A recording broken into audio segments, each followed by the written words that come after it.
Taarifa kutoka Jamhuri ya Muungano wa Tanzania, Wizara ya Mambo ya Ndani, Jeshi la Polisi Tanzania inasema taarifa kwa umma.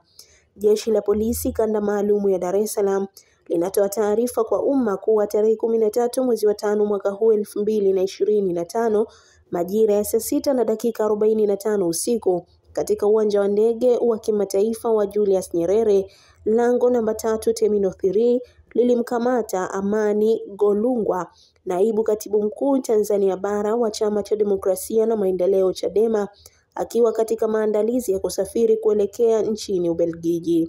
Jeshi la polisi lilimkamata naibu katibu mkuu huyo kufuatia taarifa za siri kuwa amekuwa na mienendo ya kuondoka na kurudi nchini bila kufuata utaratibu za sheria hapa nchini. Jeshi la Polisi Kanda Maalum ya Dar es Salaam linaendelea na uchunguzi wa kina wa taarifa hizi kwa kushirikiana na vyombo vingine vya usalama kuhusu swala hilo.